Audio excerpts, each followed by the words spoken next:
Good evening and welcome to this 7th round of our TPG Kart IndyCar World Series. Coming to you tonight from the Milwaukee Mile at the Milwaukee State Fair Park.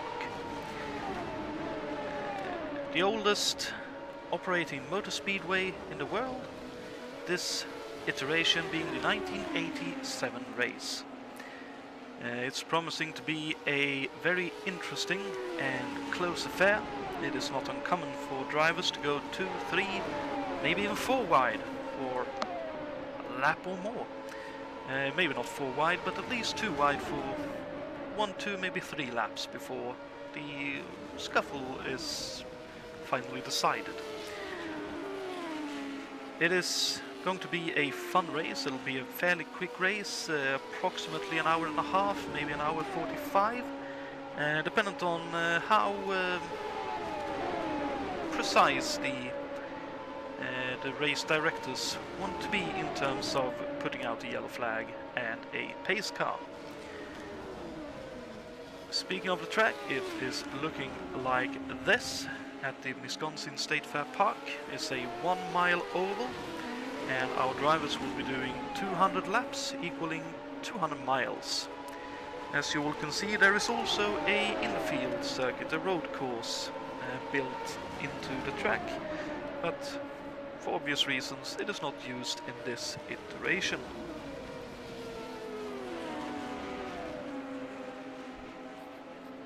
Also, speaking of the track, this is, like I mentioned, the oldest oval slash motor speedway place in the world. It started life as a 1-mile horse racing track back in 1876, but in 1899 the ground was broken, and by 1903, the 11th of September that year, the first event was held. William Jones of Chicago won that 5-lap speed contest and set the first track record on the then dirt oval at 72 seconds for a lap, which comes out to being roughly 50 miles an hour or 80 kilometers an hour, which compared to what the drivers have been doing today at 23 and a bit seconds, that is quite a bit of a difference, although paved now obviously, was paved in 1954. In terms of points, the scheme is as usual: 20 points for first, 16 for second, 14 for third, 12 for fourth, 10 for fifth and 8 for sixth, and then it drops by 1 point from 7th down to 12th, being 6 points for 7th and 1 point for 12th. Additionally, there is also 1 point scored for pole position, which tonight has gone to, as I just check my notes here, Ruben Fernandez, who put in a blistering time to take pole in his Patrick Racing machine. Also, there is 1 point scored for the most laps led. Finishers and non-finishers can score points, and all rounds count towards the championship total, meaning consistency is key, scoring points at every race where it's possible. In terms of the standings after the Indy 500 last time out, Jonatan and Grant Riddle share the lead in the championship on 74 points each. Anders Nilsson is in third now on 69 points. Then there's a 15-point drop to fourth, where Niklas Kirsten is located on 54 points. And Brian Yannick, driving for Curb Racing, is fifth on 47 points.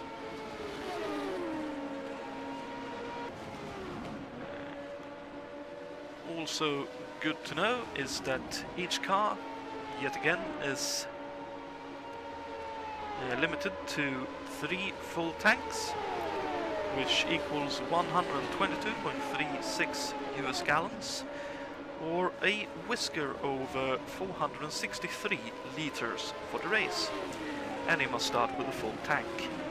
So I'd assume, considering it's a 1 mile oval, fuel probably won't be that big of an issue here. And the tires are unlimited, so the drivers have been burning rubber practicing for this event, but now the gloves are off and the race is soon to begin. Let's see if we might be able to make our way to the racetrack and have a look at a lap on board with one of our drivers.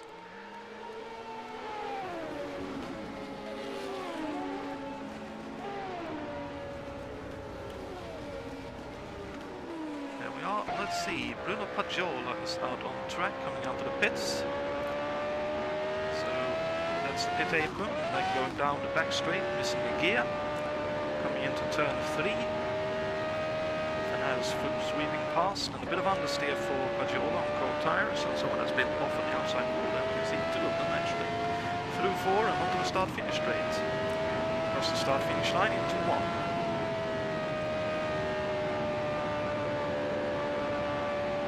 Then into 2, and out of 2.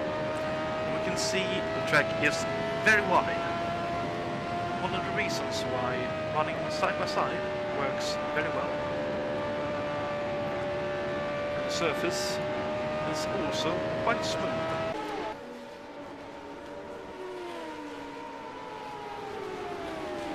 And as we can see, the banking isn't very steep. In the turns it is 9.25 degrees. Which, I mean, a bicycle would be a bit of a help going downhill, but going uphill, not that big of a workout, I wouldn't say. And on these 2 short straights, the banking is about 2.5 degrees. Also noted with the wideness of the track, a young Danny Sullivan once asked Gordon Johncock how you overtake on this track, and he was given the answer, we pass you from the wall down to the grass, meaning it doesn't really matter where on the track you are, we'll find a way past. That definitely feels like a thing here.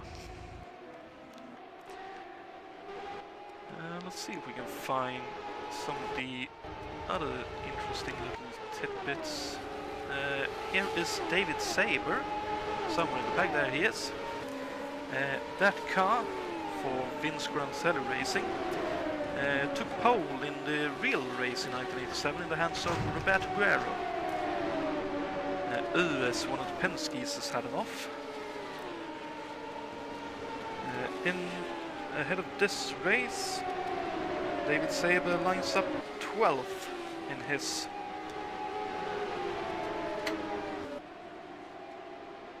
March 87.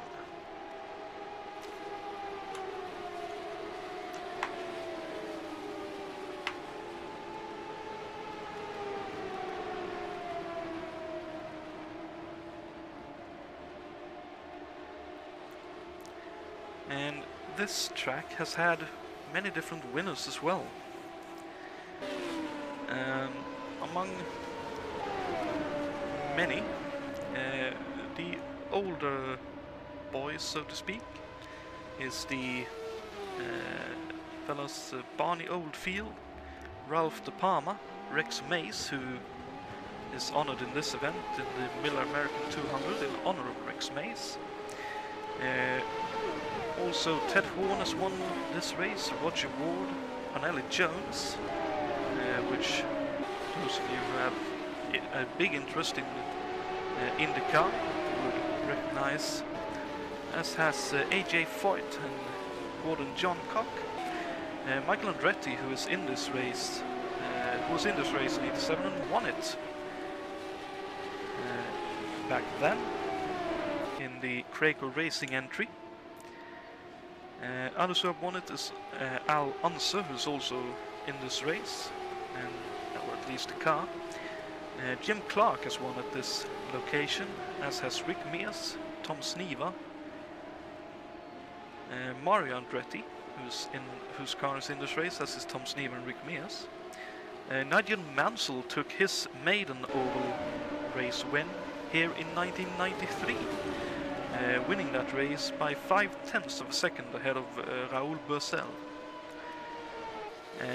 Juan Pablo Montoya has won here, as has Dario Franchitti, Tony Kanaan, and I believe in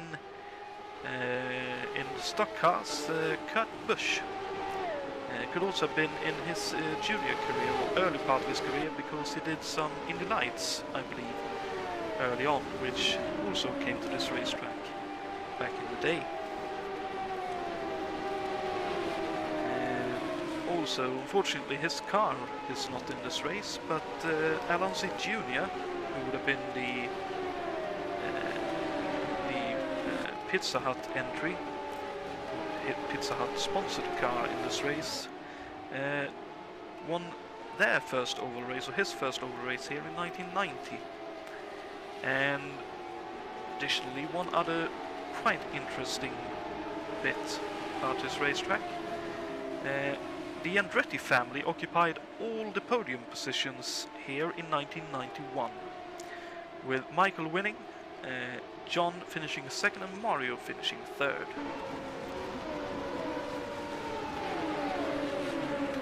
There's some of those really interesting bits in racing history.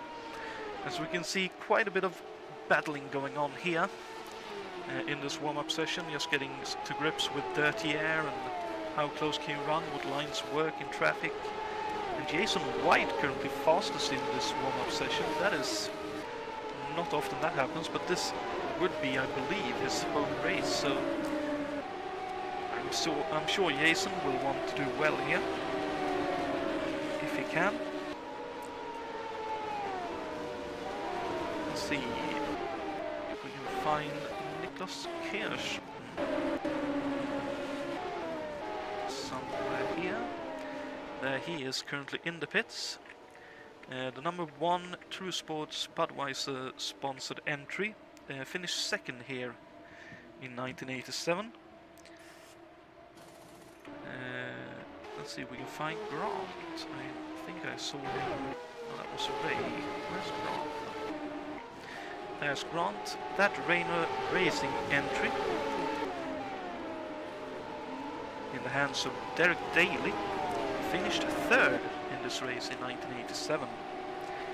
And the 4th place finisher, let's see if we can find that car. Oh dear, big off for White and Wattman. Yikes. There's Marazzi. Aaron Lyondike drove that car in 87 and finished 4th here in that race. Well, let's just jump on board.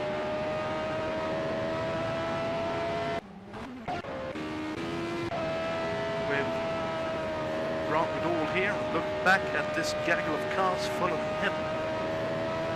As we can see, the racing is going to be quite close here tonight. Promising to be a whole heap of fun.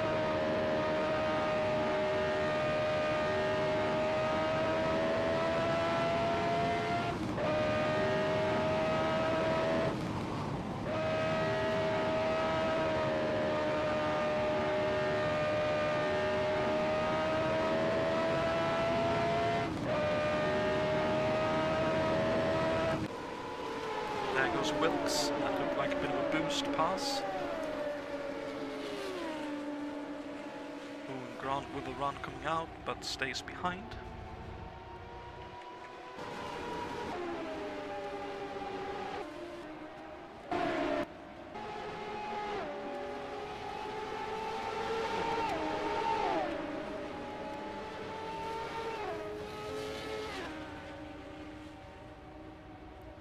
Good evening, BL. Good to have you along with us for this race.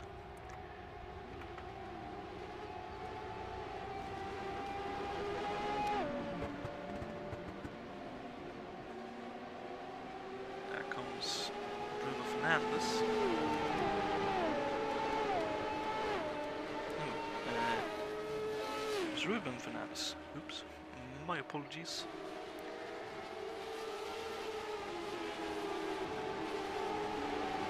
Simone Gilardini did his first race at Indy last time out. Gallus has given him a drive, and he's doing very well in this warm-up session, currently laying 8th with a lap speed of 25.540. Only a bit over a 10th of first place. That is how close this field is. Simone didn't do the qualifying session, will be starting from towards the back, but that is fine either way, I'd say.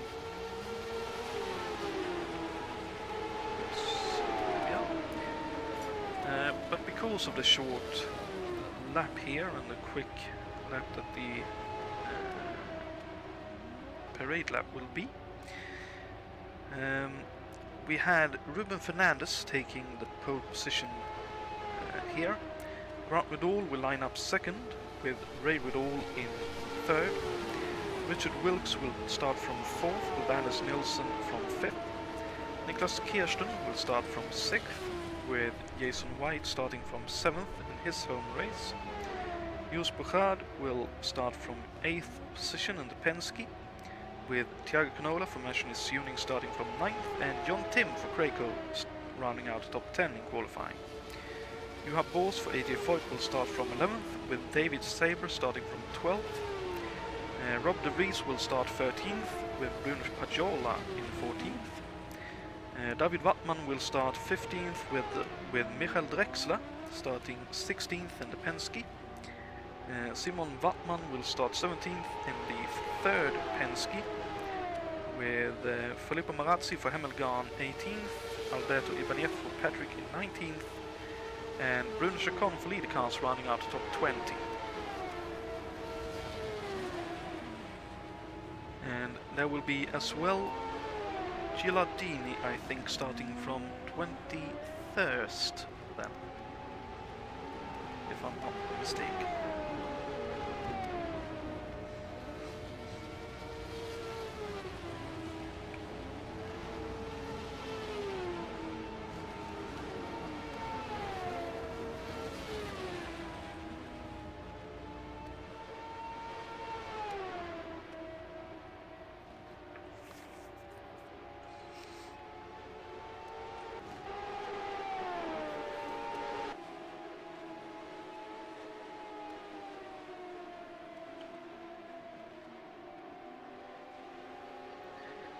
Just look at this. There's a 10th, just over a 10th, covering 1st to 7th in this warm-up session. And there's 3 tenths covering what look to be the top 15 or something.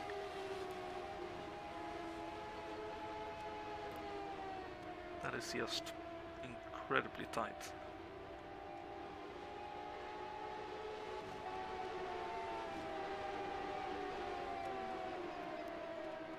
Actually, the top 16 within just a whisker of 3 tenths of each other. Incredible. This race is going to be so tight and so close for all the drivers tonight.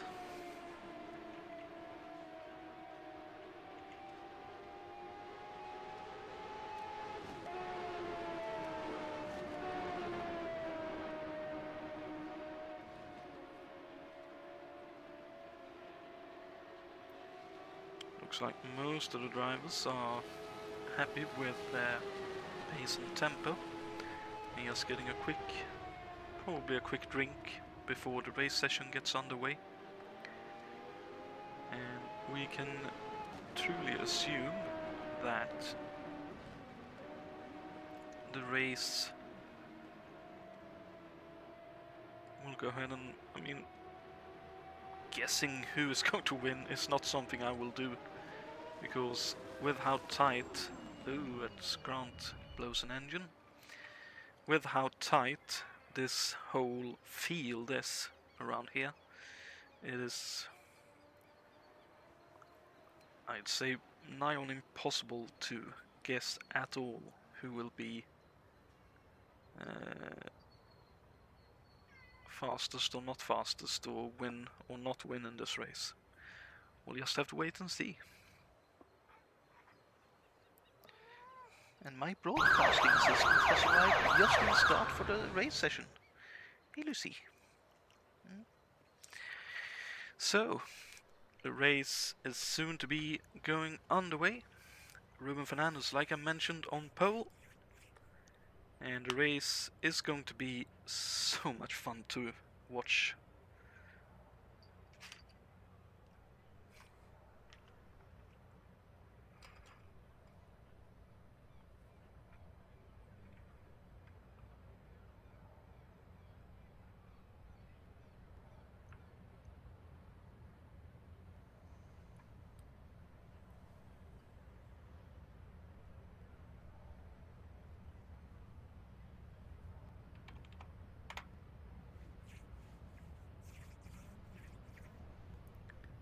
Looks like everyone is on the grid and ready for this parade lap.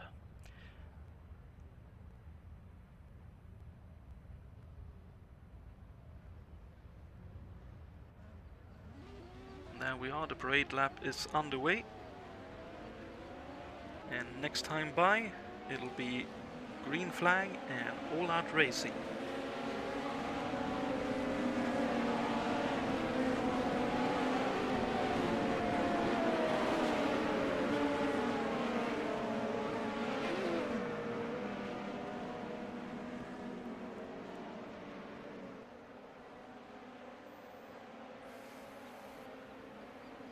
Tense waiting for the drivers.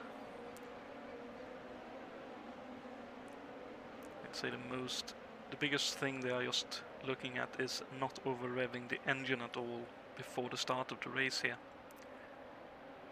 As they are coming out of turn 4, going towards the start-finish line, and the green flag is waiting to be waved.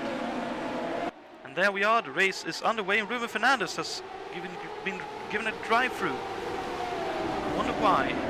Might have been just passing the pace car or something while it was in the pits.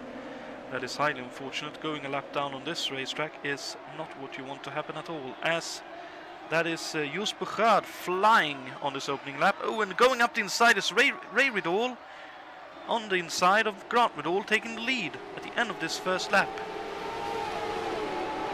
Everyone fanning out, trying to find some space on this racetrack. I think that was Ruben going into the pits as Jos Bugard up the inside. But Ray holds on, Bugard second, Wilkes in third now, Grant fourth, Kirsten fifth, Jon Tim in sixth, Anders Nilsson seventh, Rob de Vries in eighth, Canola ninth, and Jason White in 10th, with Johan Bors just behind him in 11th. Looks like Rob de Vries is looking to pass Anders Nilsson. As up ahead, Jon Tim is looking up the inside of Kirsten. Does not make that one happen. Oh, and all loose coming through there. Oh, that's not where you want to go. Rob de Vries trying to run around outside of Nilsson on the exit. That gap closed very quickly indeed. And it looks like the top... Oh no, Grant Riddle is smoking! Blown turbo for Grant already. I think. Or was that locking the brakes? Oh, quickly into the pits for whatever reason. Was that a drive-through for him maybe? By the way, Grant has been through the pits now, out in 20th again. That was not a good run for him. Let's see, and Ruben Fernandez looks to still be on the lead lap, but way down the grid. Wilkes fastest lap, 25.7, raced in the lead. Bugard second and Wilkes hunting after him in third for Gallus Racing. That is the March 87C with the Brabham Honda engine. The drivability of that engine around here should be quite nice actually. Should help him along the way, as Ray Riddle does the 25.663. So everyone starting to find their feet. Kirsten and Tim still, Nilsson and De Vries. De Vries looking for a run as Ruben Fernandez does the fastest lap of 25.6. He can't be that far ahead of the leaders, so he will be trying to go hell for leather to try and stay on the lead lap here. Canola with a good run coming off. Not quite close enough to De Vries though, I don't think. Nope. Jason White 9th and Johan Bors in 10th. With Simone Gilardini in 11th. Saber 12th, Pagiola 13th, Drexler 14th, David Wattman 15th with his brother Simon in behind him in 16th. Filippo Marazzi in 17th, Alberto Ibanez running 18th here. Grant Vidal in 19th then, having passed Chacon. Oh no, Chacon spins into the wall hard! And that is unfortunately Chacon out. And that was Fernandez in behind him as Chacon retires. Don't think there is a yellow, so that was a quick over and done with by the looks of things. Very unfortunate for Bruno. He was looking to do a consistent, nice, long run in this race, I reckon, but just one of those things. Yes, let's jump on board the T-Cam. Wilkes looking in behind Jules Brugard.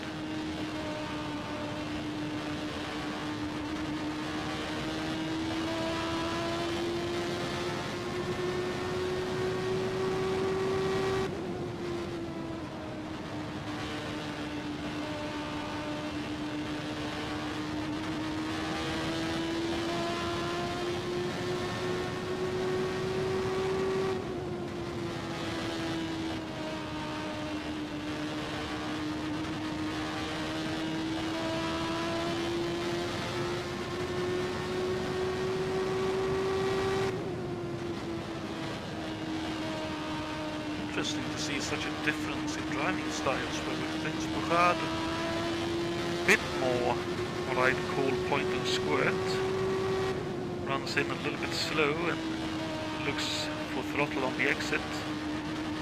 Wilkes looks to be much more attack on entry, force the car to understeer a little bit and then pick it up later in the turn. Oh, and a bit of an opportunity, gap closes there. These different styles of lines and usage of the car could also be down, I suppose, to the engines mainly, because I'm fairly sure they are both using March chassis. Yes, they are. Brugard is using an 86 March. Wilkes is in an 87. But obviously one is using a Ilmor powered plant, the Brugard car, and Wilkes, like I mentioned just a moment ago, is using the Brabham Honda. So clearly a slight difference in how they drive and how they make it work, but running very close together. Jon Tim still in 4th, Ray Riddall still leading this race, Kirsten running 5th, now with Rob de Vries in close pursuit. He has passed Anders Nilsson. Johan Bors is up to 8th. He has passed Canola and Jason White. Jason White down to 10th. And Simone Gilardini still running close behind, as is Saber. And there's Bruno Pagiola just being passed by Michael Drexler. Looks like a nice pass there. Although Pagiola looking to go around outside there. Don't think he'll be able to do it, but maybe he gets the run off the turn here. Yes, he does. What a run off the turn there. Up to 13th, Pagiola goes. Grant Vidal is up to 15th now, have just passed Simon Wattman, I believe, on that lap that we just passed. Unfortunately, Alberto Senior has retired from the race. Haven't seen any tire marks or other traces of when or where that happened, as Drexler loses a position to Grant and Pagiola. And here comes Fernandez as well, looking to go past the two Penske's. Simon stays the low, as Grant Vidal does the fastest lap, 25.3, that is blistering. Look at that, Ruben staying very wide to make sure he knew where Simon was. And here he goes up the inside of Drexler, using that Ilmor power plant to good use here, getting as much as he can out of it, hopefully without over revving it, obviously, or using too much heat. Jason White has passed Canola, And Rob de Vries has had a lackluster run. I think he may have been passed by Nilsson and was off the boost. He drops to 9th from 6th. He's in white just about pulling past, and now he's had to check up again. Here comes Canola and Gilardini and Saber looking up the inside as well. Apologies. Racing is frantic here, and any kind of just out of the groove or off the boost and you are dropping like a fly. Or I suppose more correctly like a stone. As there's Grant in 13th as well. Ruben Fernandez with the fastest lap. He is just behind Grant Widall here. So both of those guys working their way back up the field. See Juha Bors going up the inside of Kirsten, or defending from Kirsten. And Juha with a good run through 3 and 4 as well. Not able to make anything of Anders there. As Fernandez with another fastest lap, just pulling 100th or so.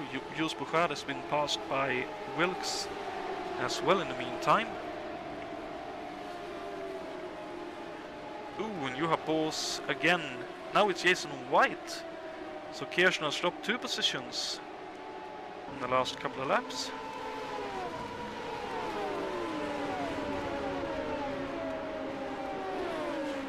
So yeah, the racing is definitely frantic here.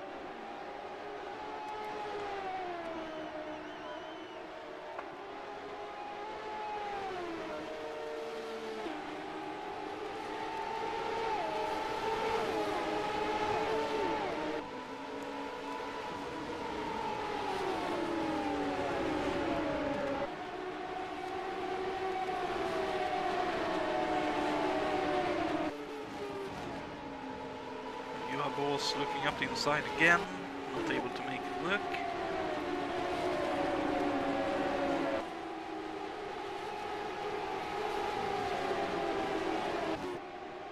Jason White with a bit of a run, but decides against it.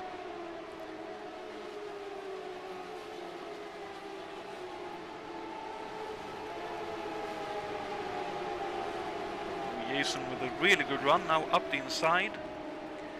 Bit too much dirty air to stay there maybe though, because Anders took the low line as well. Might be worthwhile for Jason to try around the outside, but there goes Juha up the outside instead on the wide line.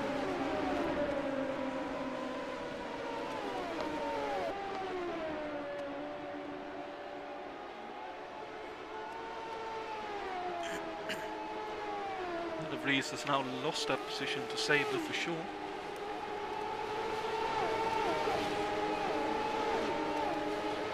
There's Grant and Ruben as well. Not far behind either. Most of the field covered pretty much by a single blanket. Ray coming up on the first lap car in the form of Marazzi. Here comes the rest of the field, just pretty much as one. You have Bors now, Jason White up the inside. Oh, still an overlap. Let's see if Jason might be able to do it down the straight. Slipstream though for Juha. Who decides against it. Here comes Canola, looking for an opportunity as well.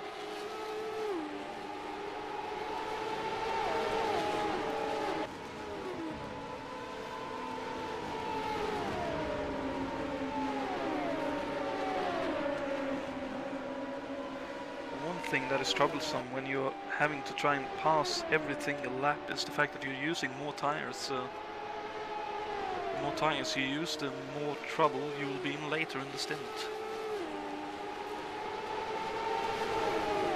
But now Jason is locked on the inside. He has to try and go for the pass. Oh no! Drifting just a bit wide, almost contact with Juha then.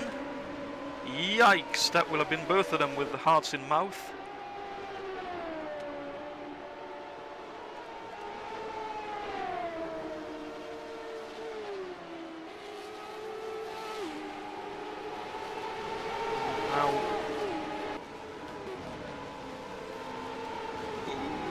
Now Jonatan has been caught as well.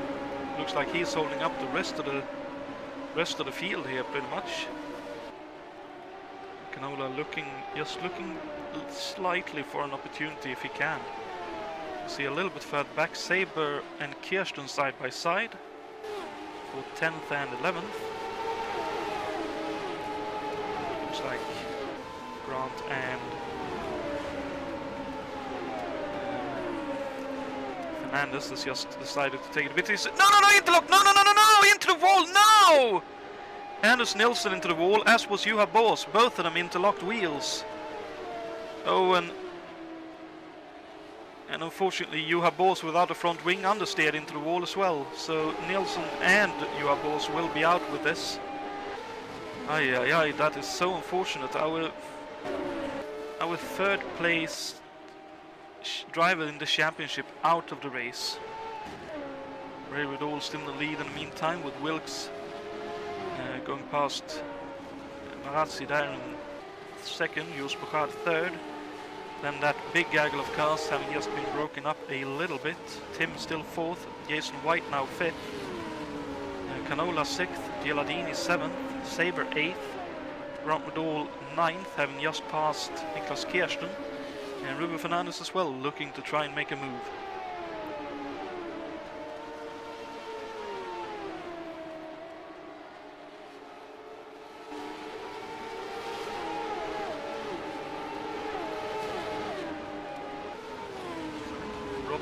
Is struggling with understeering his car, as there goes Fernandez up inside of Kirsten as well. So Kirsten now outside the top 10.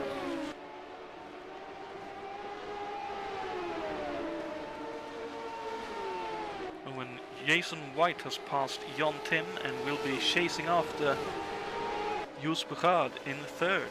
And Jason White with the fastest lap at 25.278. Clearly showing that that pace he had in warm-up is no fluke. He has some pace in that Newman Haas racing car.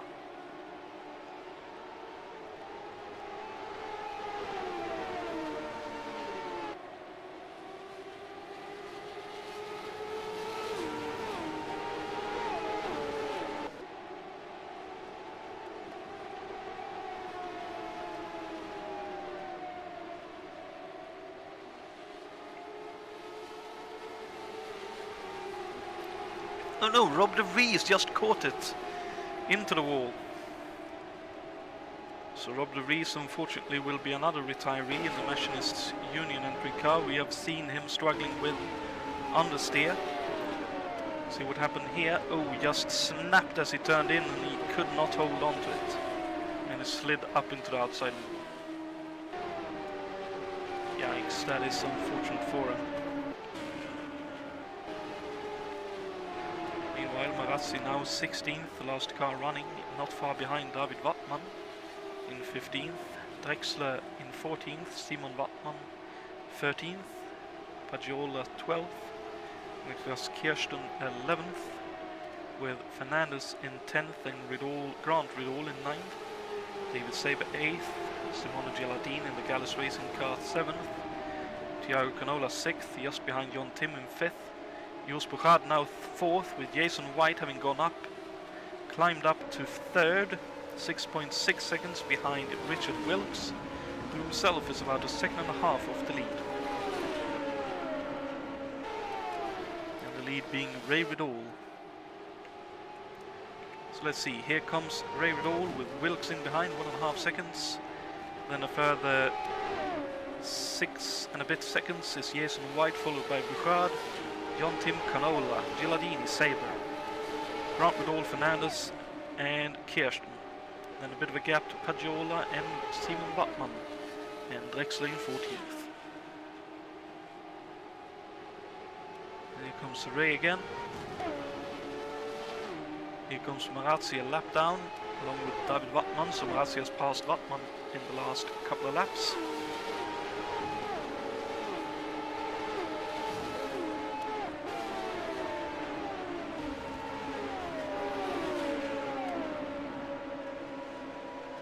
Feels like it's almost a full-out war between the drivers in this race.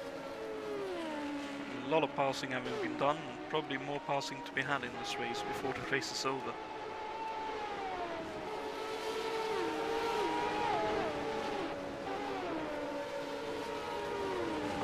wait for the next action on track with 42 laps in books, let's have a look at the trivia question for this evening. So you have something to ponder for the rest of this race. So the question is, who holds the official race lap record for the paved oval at the Wisconsin State Fair Park? So not the dirt track that was used from 1903 to 1954, but the oval paved one used from 1954 up to fairly recently, actually, as a official track for kart and IndyCar. So, is it A, Michael Andretti? Is it B, Bobby Rahal? Or is it C, Scott Pruitt? Pruitt, who I believe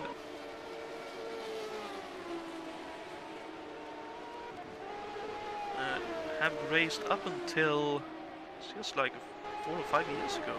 He retired outright from racing. All of them really fast drivers either way. Just the question is, who of them have been the fastest around this place? I will say I got it wrong when I was guessing, but that is another matter entirely. Back to the action. Riddle still leading, Wilkes still second, Jason White still third, Card still fourth, and here is lappings going on for John Tim and Thiago Canola. John Tim just held up a little bit there by David, but looks like he was able to keep Canola behind him.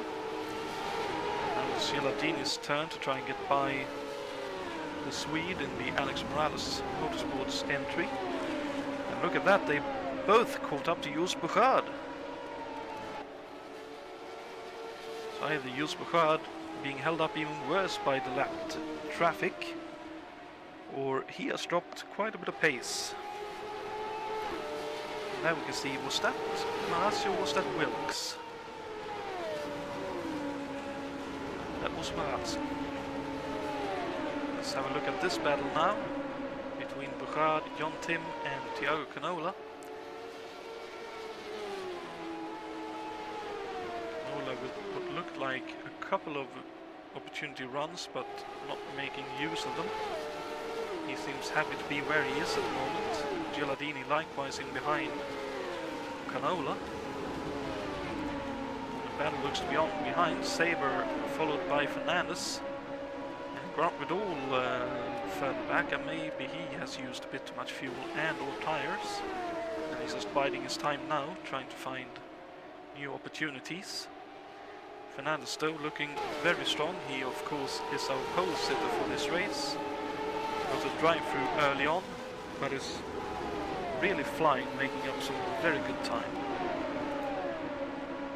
And he of course pole sitter tonight, following the car that was the pole sitter for the actual 87 event. So 2 very fast entries, being driven very hard indeed. Tim has been passed by Canola. There's Marazzi on the outside.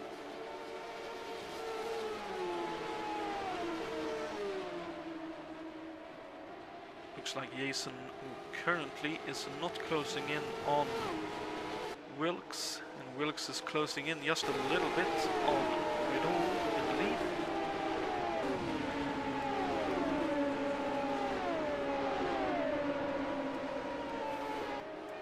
Maybe Jason has used a bit too much of his tires in his pursuit of climbing up the grid, and is now just trying to hold on until he can get some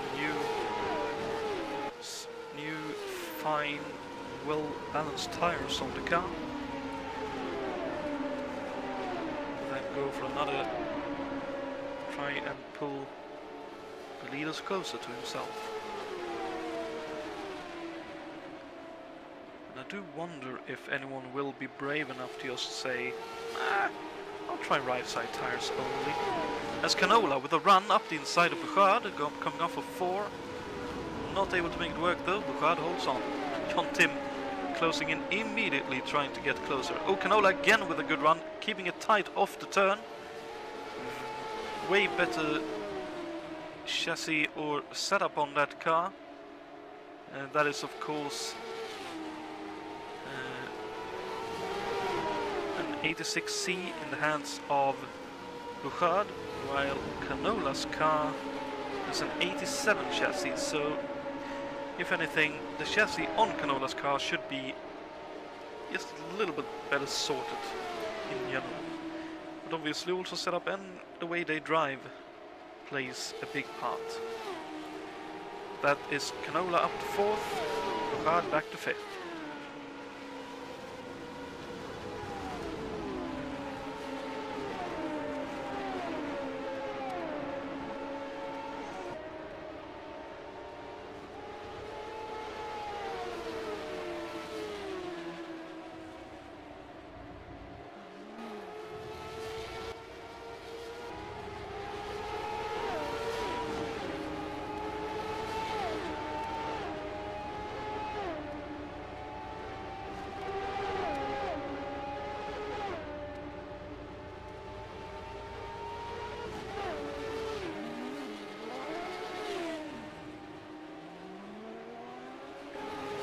Is that our first pit stops as well? It looks like it. Nazi and the two Butman brothers coming out of the pits by the looks of things. Seeing as they are a lap down.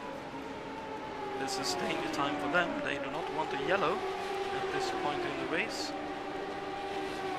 That is the biggest thing about having early stops. As look at this, Wilkes has really closed in on Ray. Now only 7/10 between them.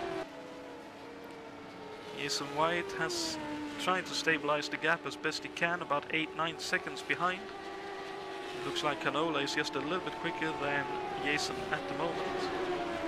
And he has pulled away from Bouchard, who is struggling to keep Jontim and Simone Gilardini behind him. And this is one of those interesting situations. We have an Ilmo in the Penske, we have a Cosworth in the Craco car, and we have a Brabham Honda in that Gallus racing machine. Only thing missing here really would be one of those stock engines from last event. Me and names.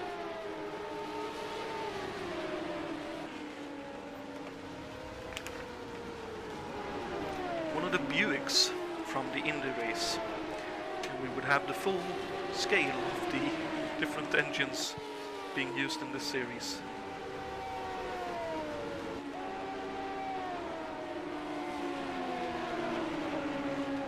Looks like Pagiola is heading for the pit lane. Just wanting to make sure he stays low for the trio of cars trying to go. Oh no no no no no no no! That looked like he was going to understeer into Jontim's car then. That must have been extremely close between Pagiola and Jontim.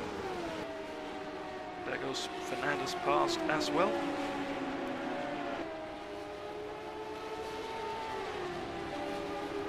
And here comes Gilardini into the pits. Mazzi is in the pits as well. Let's see how quick this stop is if Gilardini is brave enough to go right side tires only.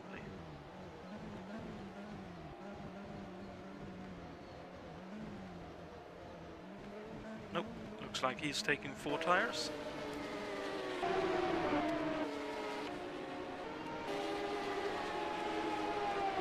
Here comes Saber into the pits as well. Let's see what Kirsten does.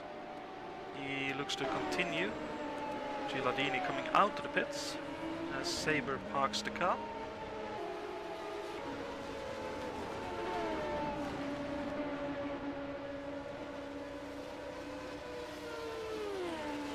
There goes Drexler, Jason White, Canola, and I think that was Marazzi. Jontim and Bouchard. Looks like Jontim is making a move on Bouchard there.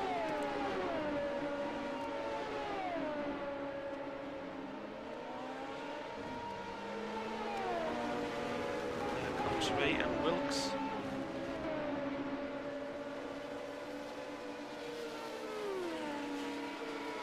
There's Jason White, Jörg Canola again.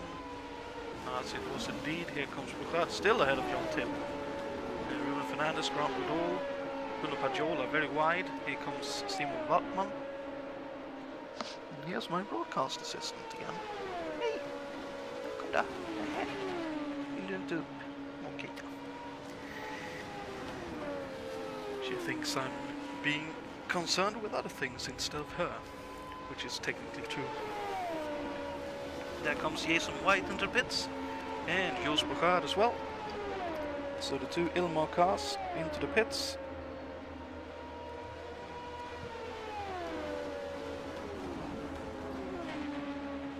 There's Ray Rideau coming out of the pits as well.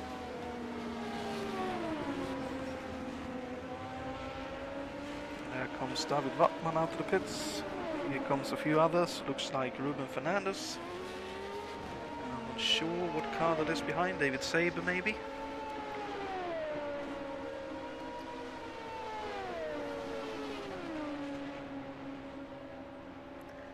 Wilkes still going around in his Brabham Honda. His driving style really working well with saving tires. I think he's into the pits now. Here comes Canola. There goes Jason White as well. Grant Woodall coming out. On the pits, John Tim there. Let's see how all of this pans out. As here comes Kirsten. And there goes Wilkes.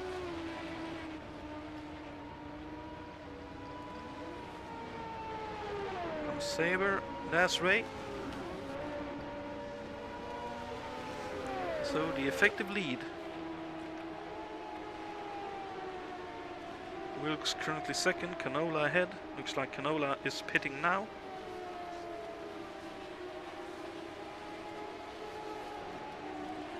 Yes, he is. The new leader of this race is Richard Wilkes. Being able to stay out and overcutting Ray Rideau. So Wilkes into the lead for Gallus Racing in the Brabham Honda engine. With Ray Rideau now in second.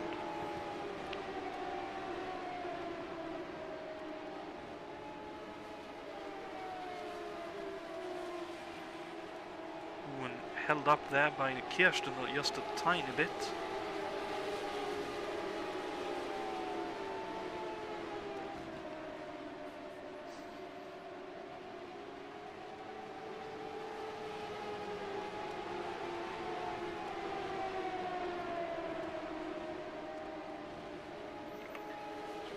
Second, 3 seconds behind.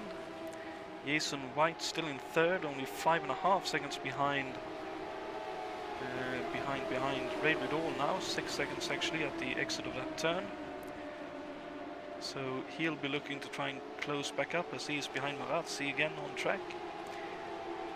Canola is running fourth, 7 seconds or so behind Jason.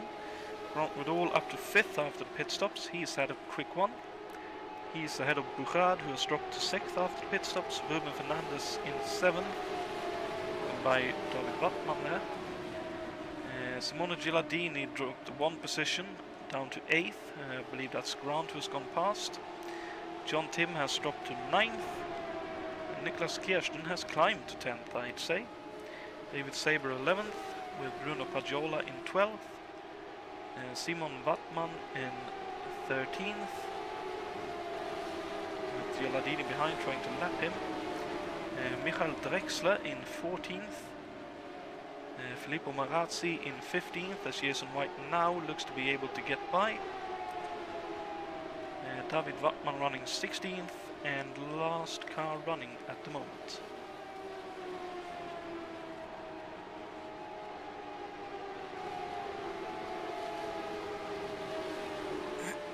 So let's jump on board with Jason White for lap here, 2.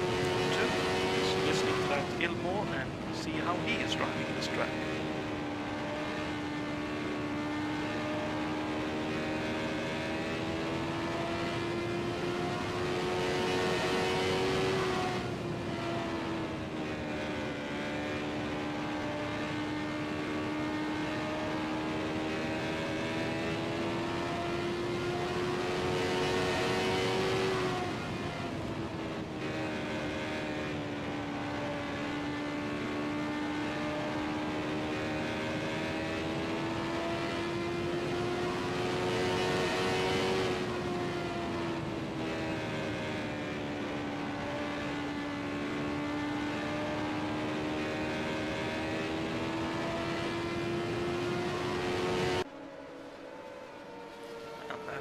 is sounding quite nice.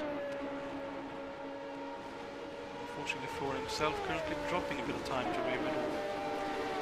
We saw earlier that Ray was strong early on in the stint. He climbed from, I think he was about 5th up to 1st.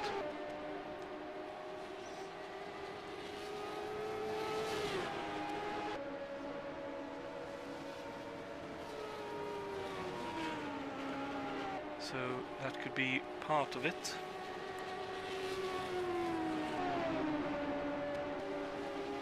And Ray is indeed closing in on Wilkes at the moment, so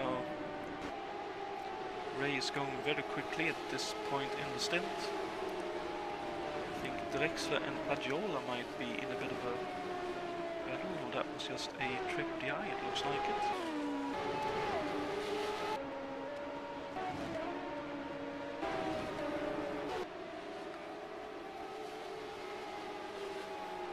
Here's a bit of a fight. Bouchard at the front of this little group.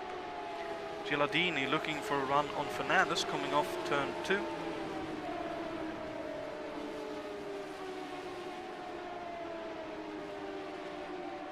Looks like Fernandez held on for now.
It does look like the fastest cars on the track is Wilkes and Ray, followed by the rest of the field, who seem to be running fairly close to one another, at least for the time being in this stint. Because those are the two that are slightly pulling away from Jason White and the rest.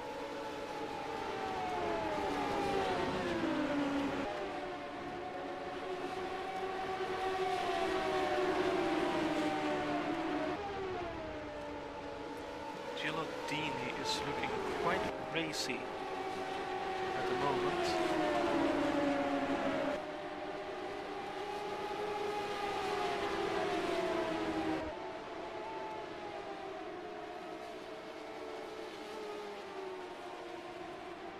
But that Ilmore Chevrolet in the back of Fernandez's car is pulling him very nicely down the straight.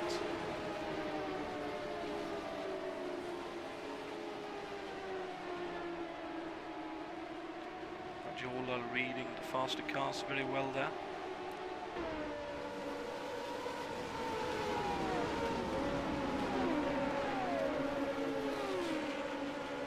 Tim doing his best to try and catch up to these drivers.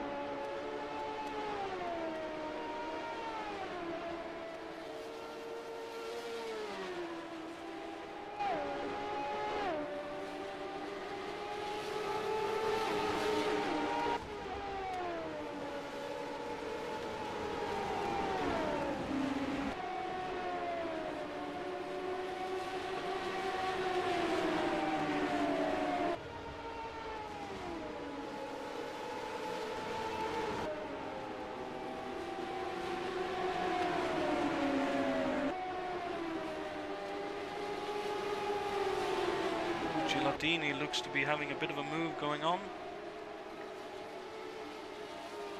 Almost got a car loose, pulling to the inside out of 4. against Fernandez then.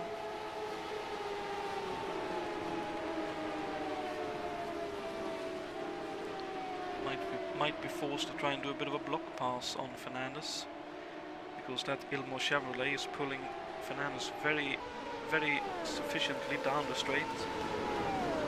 Gilardini needs the momentum in his Honda to make the move stick.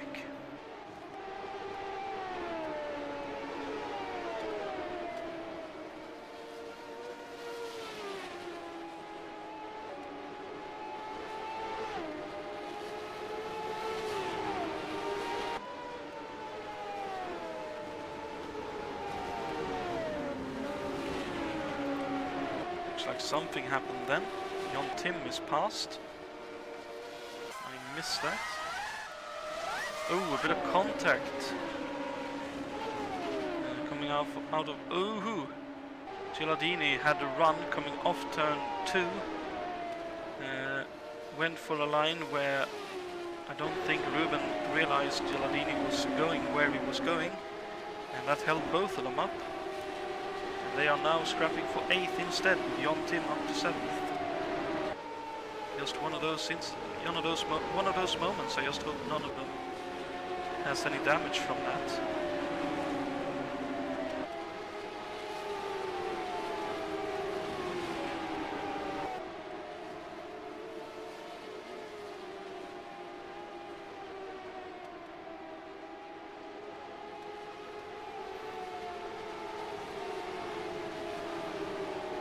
Just be close enough to send it.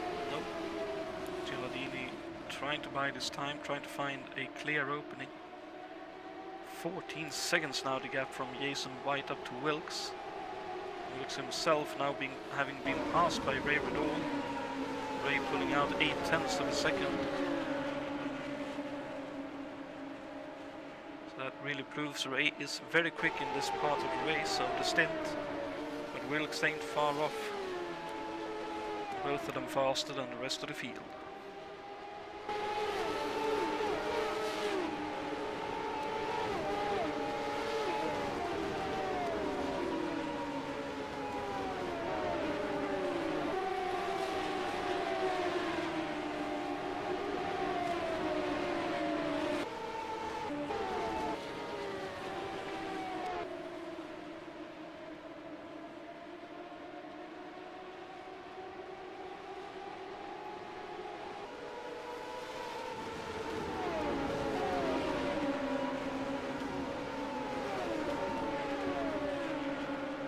Looks to be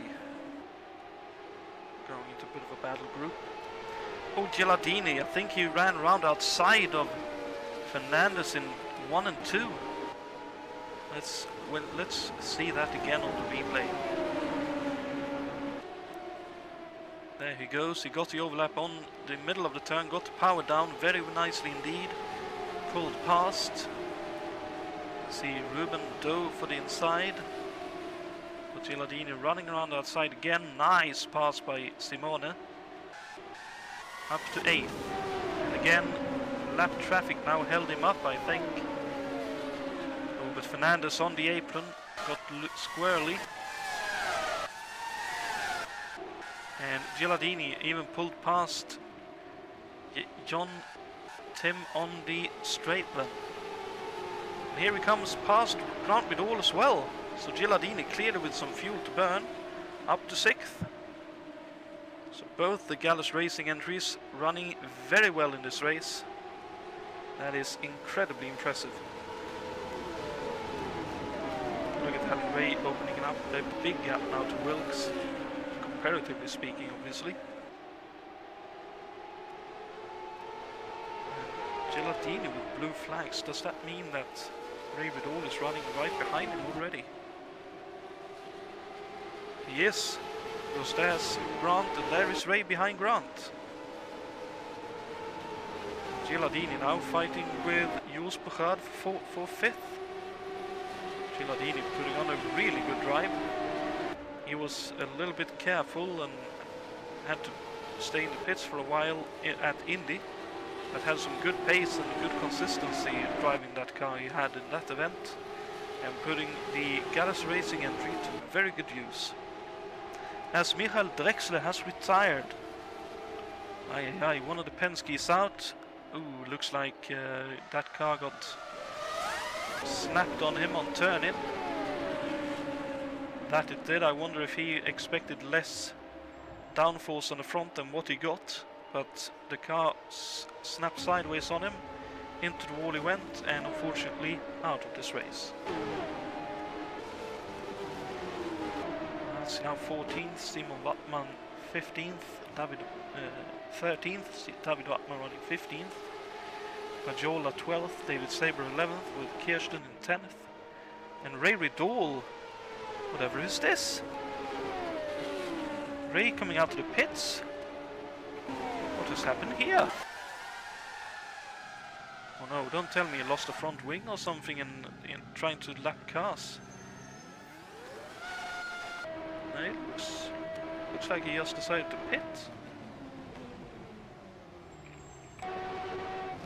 Whatever for? That's out of the blue. Unless the pit crew made a mistake and only gave him a little bit of a fuel he asked for, but surely not. His pit stop was fairly long. Yeah, that is strange.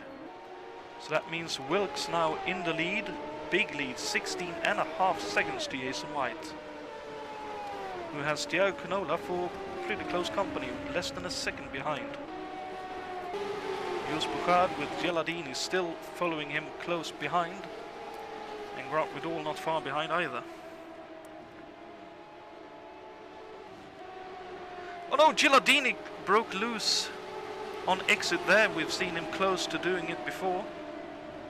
Then he did it really, lost out to Grant. And Fernandez not far behind him either.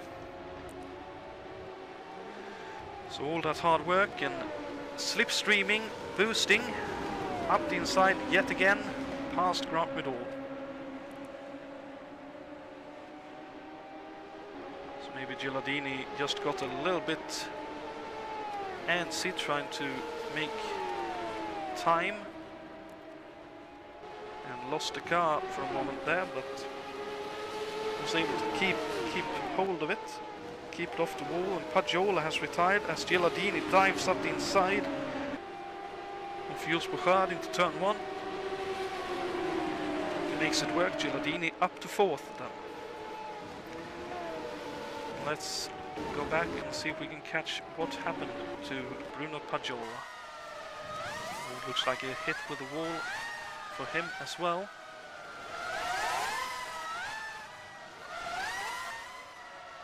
Ooh, that is later in the turn.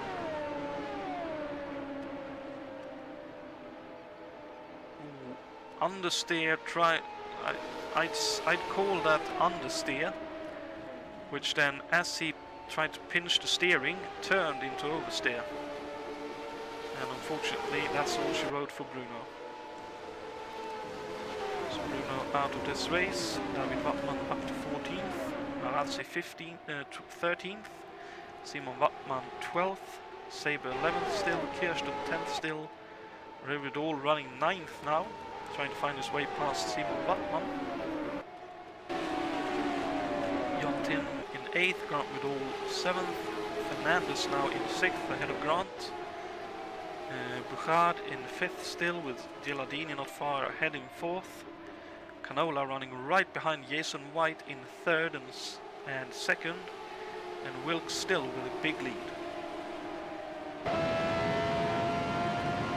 So on board with the nose cam with Canola for a moment, see what he's seeing ahead of him, which is the Newman Haas entry of Jason White, and a bit of lap traffic.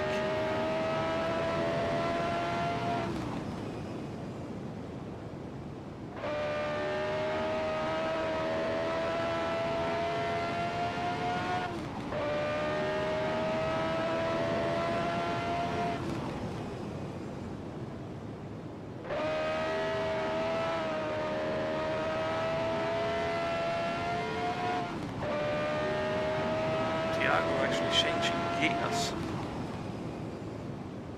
That's something I haven't heard anyone else trying to do. Jason White wide, Canola up the inside on the exit. Canola with a good run.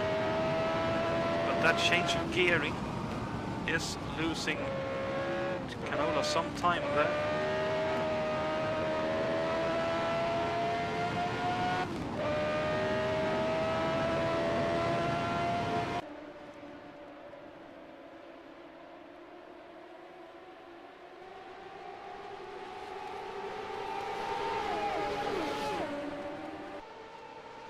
See, that is Simon Lottman, I believe it's Saber, and Canola very aggressive running, trying to find a way past Jason White, as that is Ray Riddall as well, so Ray clearly, by the looks of things, running with some kind of damage on that car.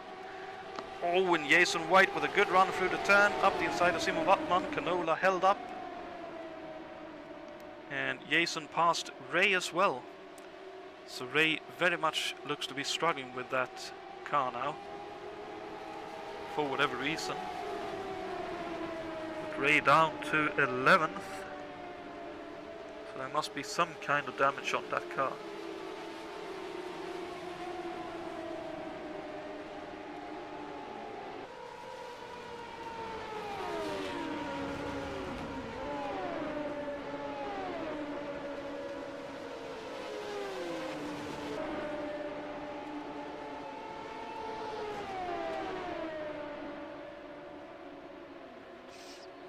So Canola dropping some time, and all of that gives Wilkes a full 19 seconds lead.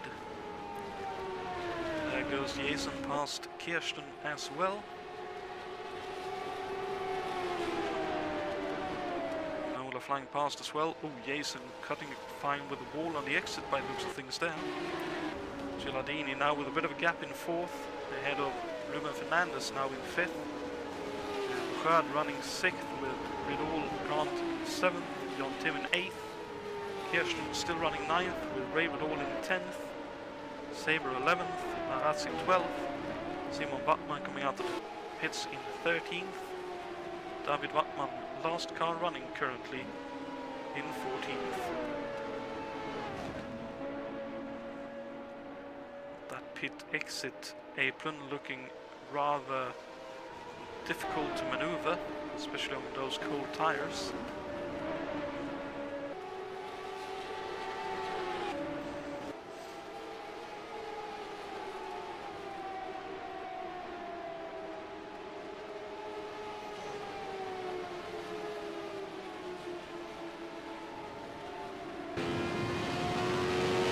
Let's jump on board with Jason and look back to Canola. Second is Jason. Iago trying to find a way past to get into that second position.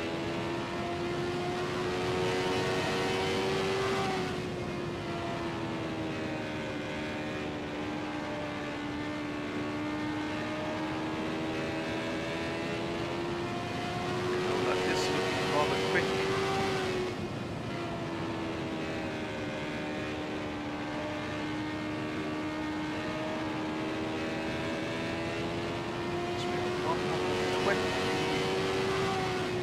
On the 120th lap.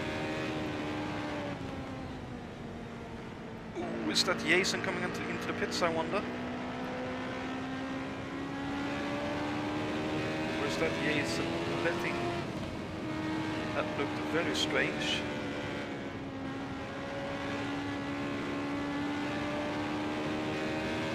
Looks like that was Jason letting Canola past. Not wanting to have him run behind him like that full race.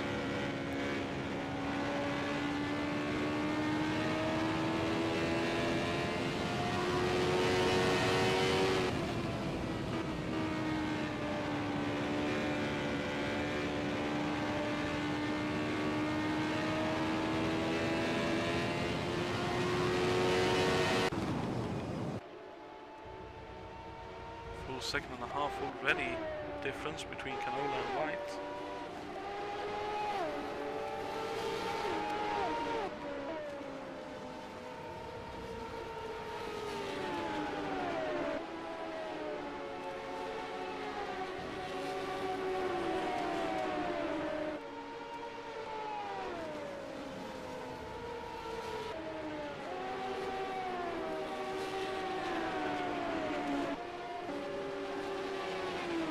Fernandez now up to 4th, Bouchard 5th, Riddle 6th, Tim 7th, Kirsten 8th, Ray Riddle 9th, Saber 10th.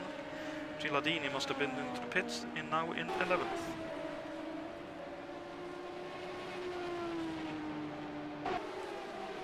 Almost looks to be in a bit of strife, but maybe that's just the cold tires.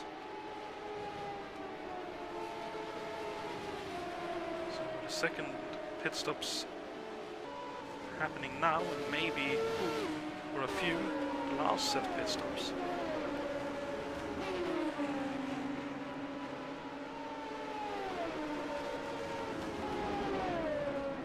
Look at that, Richard Wilkes has already lapped up to 4th place Ruben Fernandez in this race.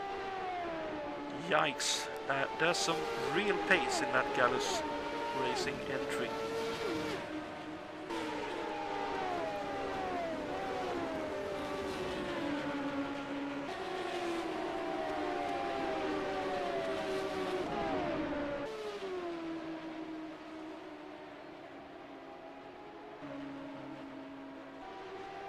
Look at this, Bouchard, Tim, Grant.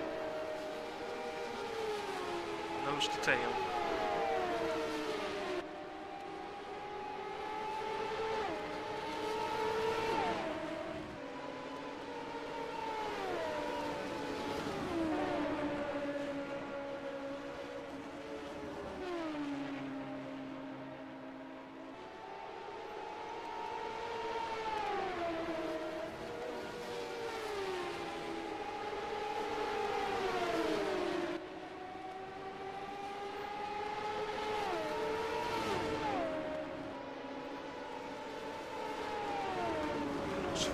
Back like Kirsten and Ray Riddle is in quite a bit of a scrap, but there goes the faster cars. Oh no, there's contact! No! No! That's Ray Riddle, and I believe that's Ruben Fernandez.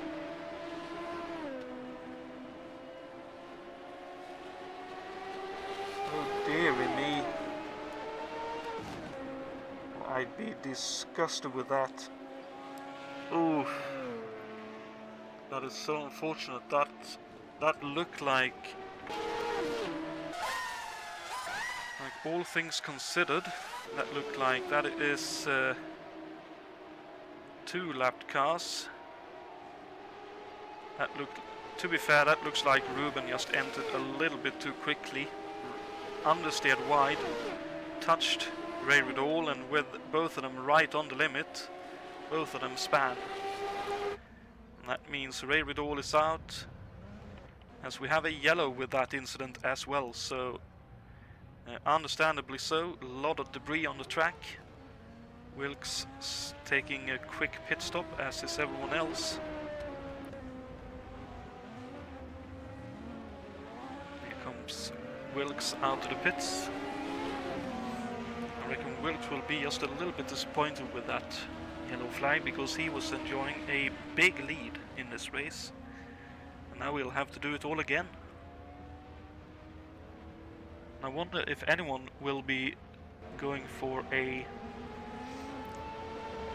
like, making this the final stop and just trying to run long and try to save fuel.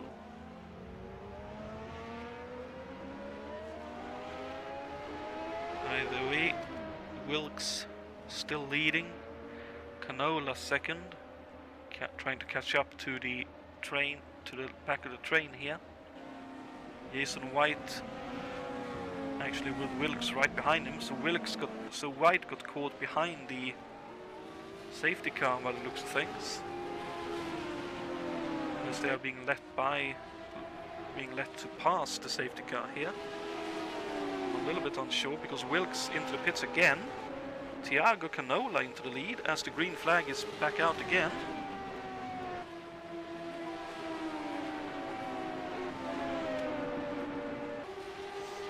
So what is happening here? Canola in the lead now. A full lap ahead of Wilkes. Wilkes coming out of the pits now. I imagine here comes Jason White in this next gaggle of cars. Actually, White has already gone past. Wilkes down to third. Oh no, there's contact in behind. That's Grant, I think, got the rear ended by Jon Tim maybe. As they are now, Wilks on cold tires and all of them, Bouchard sneaking past back there.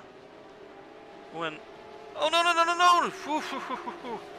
Whatever there, Kirsten forced into the pit lane because that was Richard Wilkes coming into the pits. I wonder if Wilkes is trying to serve a penalty because he had a stop-go penalty sitting there. Now running through the pit lane, that penalty looks to be cleared.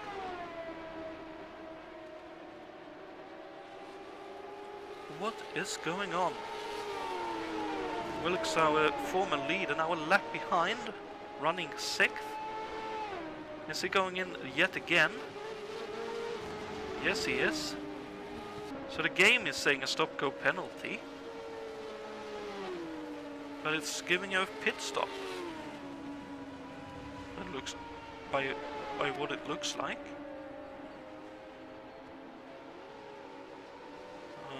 USAC officials very specific with things at times. Now coming up out in 9th, hopefully all penalties, possible penalties sorted. He can continue. So that means now Tiago Canola, 25 seconds ahead of Jason White in 2nd. Actually running behind him on track even. Grant Riddall currently running in 3rd. And he is running just ahead of Jon Tim, so this is technically a fight, I believe, for the lead of the championship after this event, because these two, Grant and John, are sharing the lead in the championship at this point in time.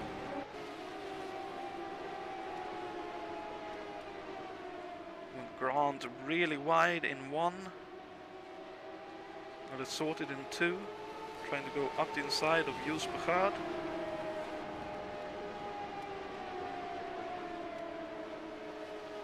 Who we've seen is no slouch. He is currently running 7th, but he has been running as high as 2nd and 3rd in this race. So definitely not slow by any means of the imagination.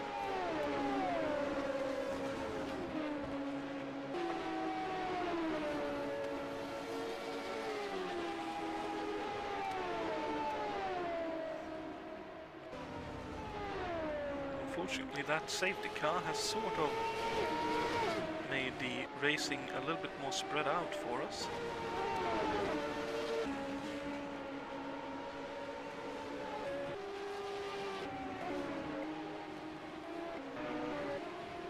It looks like Richard Wilkes has finally been able to clear his overheaded penalties as he flies by Saber and Kirsten.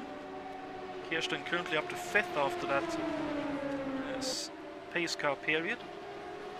Richard Wilkes up to 8th past Saber. And now 5 seconds to gain on Bouchard. Meanwhile, let's follow this battle for what will be the lead in the championship after this race. Whoever of these two finishes ahead of the other will take the lead.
see. So Jonatan has gotten past Grant Whitall. Grant Whitall now looking to get to grips with Jonatan. The fight really is on here.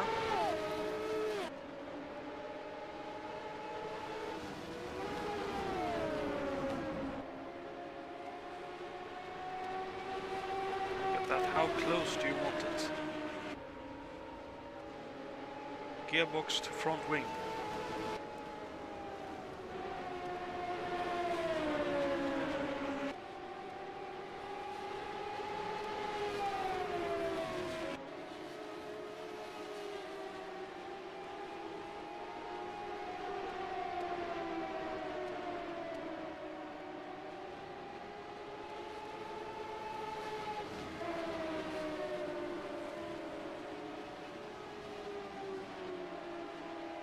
Gilardini just over a second behind Kirsten, behind these two. So definitely looking close overall between the different drivers.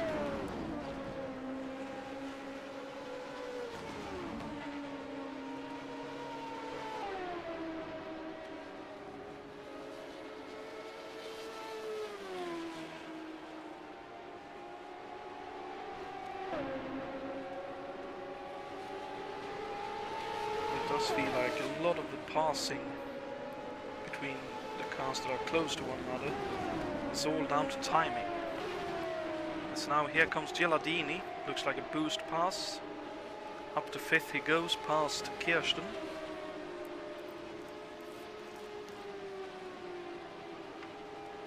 So Gilardini now left to uphold the honors of Gallus Racing. 7.5 seconds to gain on this duo to get a podium finish. That might be doable with 51 laps to go. 51.5 to be precise.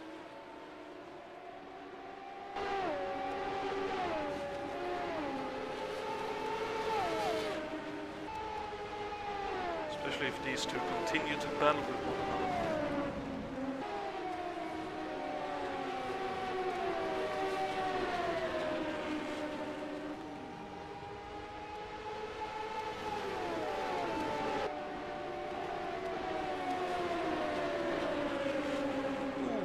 Jonatan, I think, just got a bit low then, but kept up the speed though. When Bouchard wants to unlap himself, he is currently running quicker than both of these two, but that is also a difficult thing, because while he wants to unlap himself, he needs to be careful. Can't do too many crazy things, otherwise that will be very, very dangerous indeed.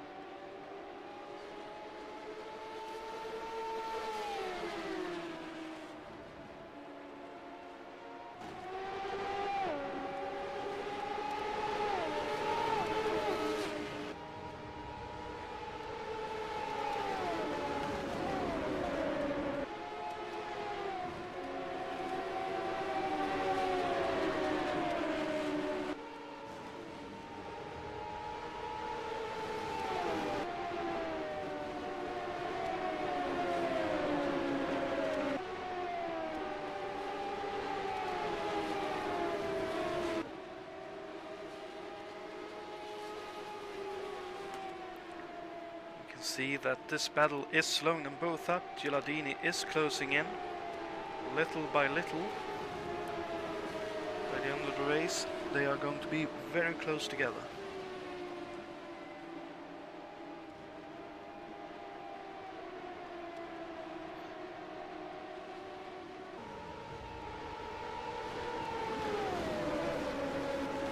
With a bit of lap traffic, Jonatan looking to try and get past them, but not able to do it then.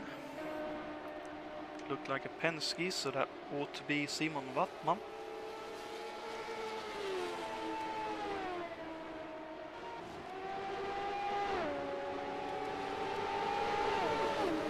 since Simon is the last Penske left in this race. No, not the last Penske, but the last of the yellow Penskes left in this race.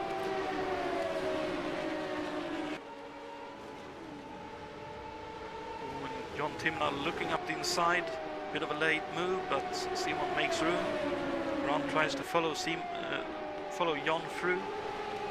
Richard Wilkes running in behind. He will be wanting to unlap himself from mainly from these two, and try to make more positions. He has gotten past Bouchard.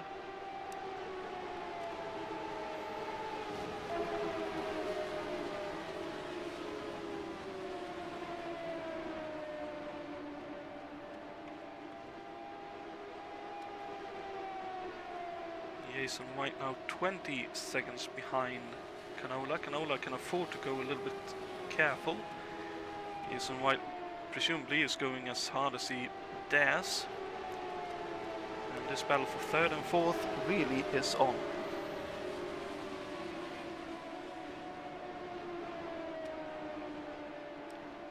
And all the time Gilardini is closing in just over 3 seconds now, the gap. We can see him in the background there. 3 cars in between him and this duo. One of those 3 cars will be wanting to go past these two.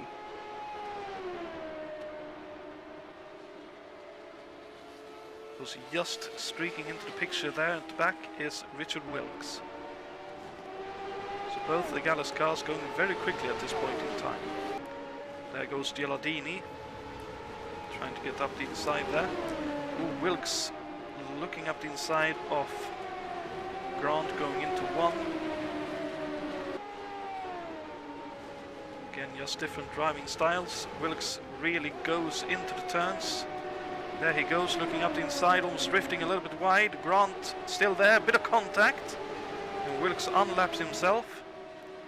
And here goes Wilkes up the inside of Jonatan as well, trying to get them on 1 lap in total, presumably not to up the ante of this battle too much or separate them. He wants them to continue battling, because the more they battle, the easier it'll be for Wilkes to try and catch up. 26.5 seconds to gap with 39 laps left for these two. Well, 38 because they are a lap behind Canola. Look at that, Gilardini now right in behind Grant Riddall. Oh, look at that, all the pace in the world. Sabre going wide to let them by. And Gilardini, all the pace up the inside, going into 1. Let's see, can he keep it there? Not quite. Grant pace around outside, keeps ahead for now. So a 3-way scrap now for 3rd, 4th and 5th. And all my excitement is getting Lucy excited. Oh, and Gilardini looking up the inside again into turn 1. This is allowing Jonatan to just get a little bit of a gap. Oh, Jonatan really slow off too that time though.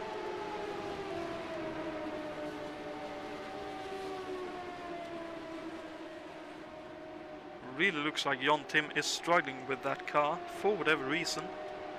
It is not handling to his liking. And Gilardini with a run again.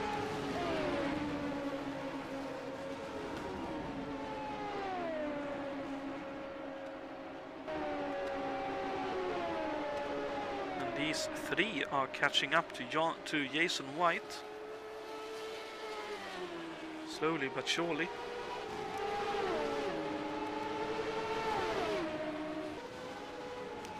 So I'd say it's not the fact that Jonatan is running slow, it's just Grant Riddall and Simone Gilardini has a lot of pace to burn.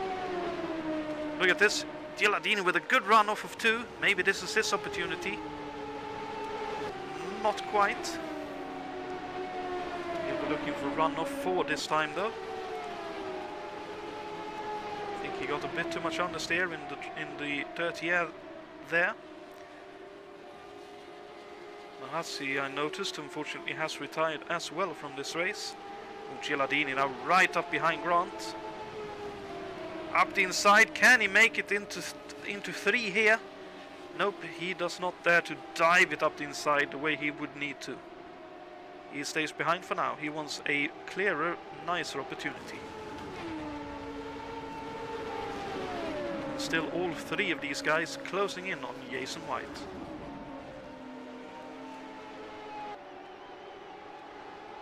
And let me remind you guys, with 32 laps left for these guys, this is a battle for the lead in the championship after the 7th round of it. So the stakes are high. Simone Gilardini has no stakes in the championship. He just wants a podium. So that is something these two will need to keep in mind.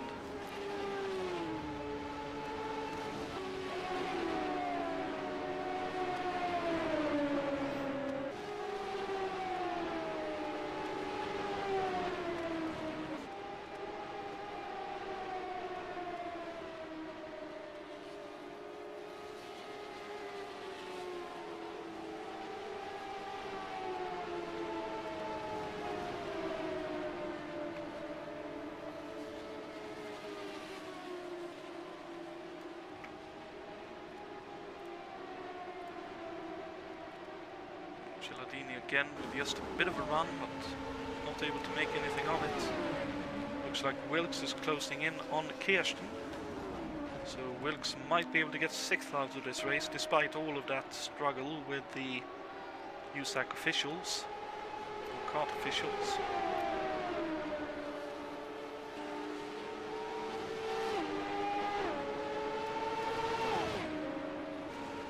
Third, 4th, 5th, all together. Off of 4. This will be one hell of a finish to this race for these 3. It might turn into 4 because Jason White is steadily losing time.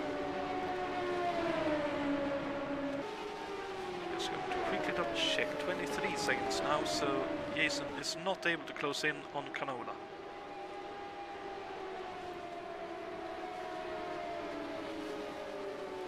Gilardini with a great run. Ooh, not quite brave enough to go around the outside line. He know how close it got when he did that to Fernandez some 50-60 laps ago. Oh, here he comes though. Great run. Up the inside. Pass down the straight. Up to 4th goes Gilardini. Riddle, Grant down to 5th. And Gilardini around outside on the exit. What a pass! Gilardini up to 3rd, a podium for Gilardini at this point in time. Let's watch that set of passes. Good run onto the straight, then using all that momentum, carrying it up around the outside of Jon Tim. That's a hell of a move. Grant has seen it. Let's see if he might be able to replicate that, because that is very much how you need to do it, try and get past Jon Tim, because Jon is keeping a very tight line all the way through the turn. Wow, what a pass from Gilardini, and he only has 3 seconds to make up to Jason White. And look at that, around the outside of Simon Wattmann, really flying here. Still status quo between Jon Tim and Grant Riddle. Jon Tim diving up the inside of Simon, and Grant trying to follow him through. There is Canola, the leader of this race. Gilardini now only 2 seconds from Jason White. Knowing Jason, he wants a podium here at least. He'd like a win, but a podium will do. And Gilardini clearly wants more than a 3rd place if he can get it, because he is driving the wheels off that Gallus Racing entry. Up past David Wattmann he goes, and he can see Jason White down the straight. Wilkes nearly within sight distance, and he is running in behind Jason White. And chasing Gilardini.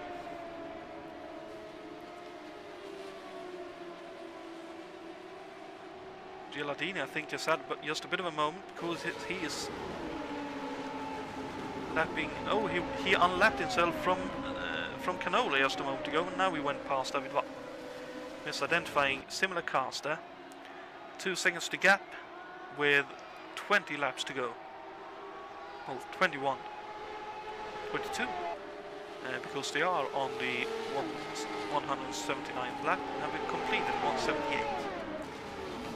Oh no, and into the pits, Gilardini. A quick splash and dash, presumably. How many others will need to have a splash and dash in this race? Gilardini clearly does. I wonder if everyone else is just trying to make it on fuel here. I reckon Jason White might be trying to throw that dice, because he's been going relatively slowly in this race so far. Or this stint, I should say, so far, compared to others, because here comes Jontim and Grant Riddall. Both of them still battling now for 3rd and 4th. Kirsten up to 5th then, Wilkes up to 6th. Here comes Gilardini out to the pits. Bouchard just going past. So dropping some positions. Let's see if that throw of the dice, going hard and pitting, will have worked, because Simon Wattman has now retired from this race. So 10 cars running, David Wattman running last in 10th. But that means still Ruben Fernandez gets 1 point, David Wattman will get 2. The unfortunate Ray Riddall will get no points from this race.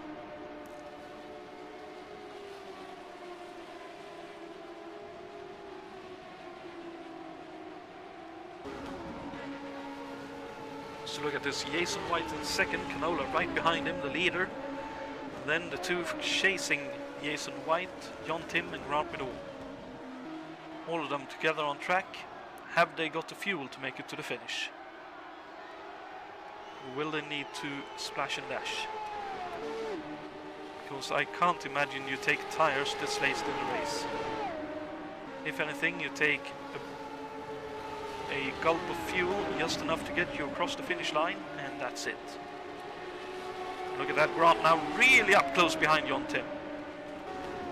As all of these guys are closing up, Canola now looking to lap Jason White. Jason just trying to hold his line, do the best he can. Canola backs off.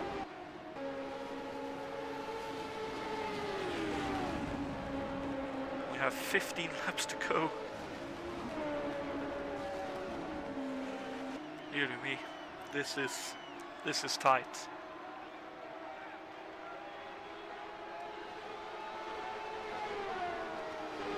I'd imagine Gilardini is going hell for leather to try and undercut these guys if he can, having pitted.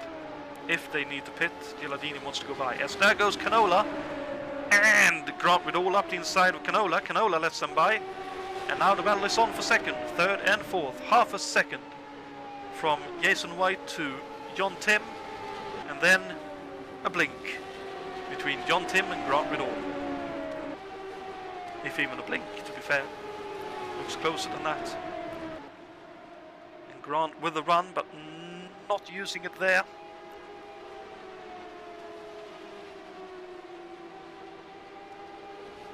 I wonder if Grant has been running behind to try and save some fuel and maybe make it to the end.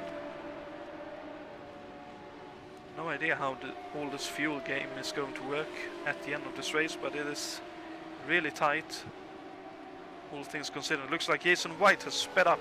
Now 1 second between Jontim and Grant Riddall. I wonder if Jason was saving fuel and just trying to do the best he could, and then as they closed in, he had more fuel to burn and to be able to pull away and keep the gap.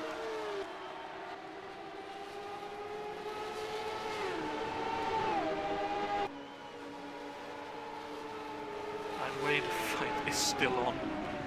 Nerve-wracking stuff for Jontim and Grant Riddall. Each of them want to finish ahead of the other.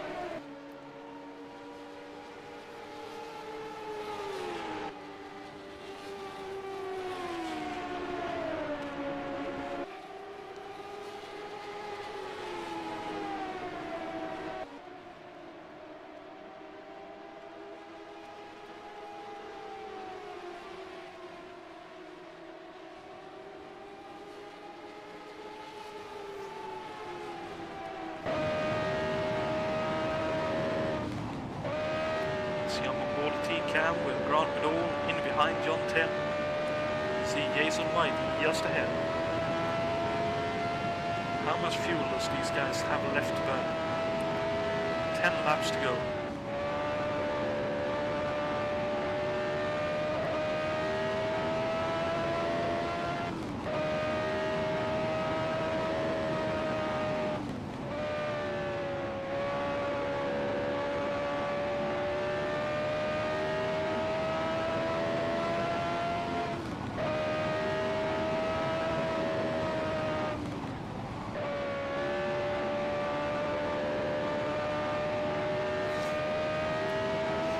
These two now again closing in on Jason White. Look at that, how much they are closing in.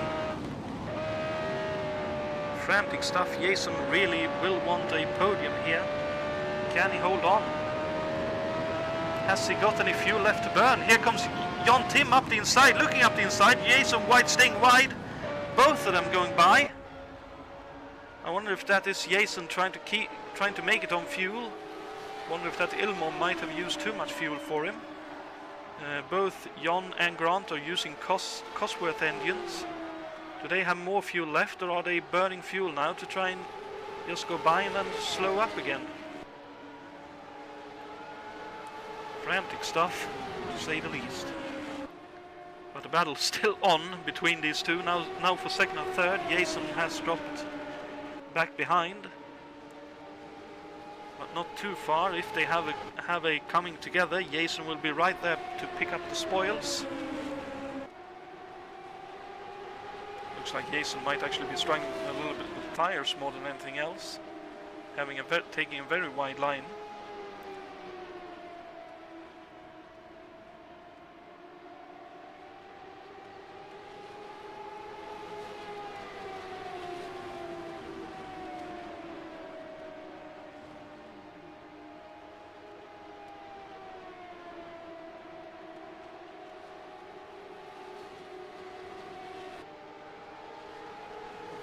Just having a bit of a look. Jason keeping right behind as well. Oh, and there goes John Tim. Is John Tim out of fuel? John Tim dropping pace.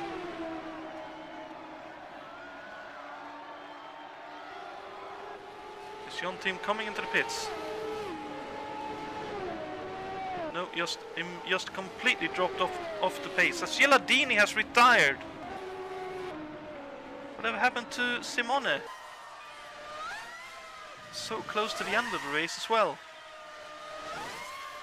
Happened a while ago, but unfortunately Gilardini out of the race. What is happening between Grant Vidal and Jason White? Grant currently just ahead of Jason White, and John Tim off the pace, just looks to be trying to nurse the car to the end.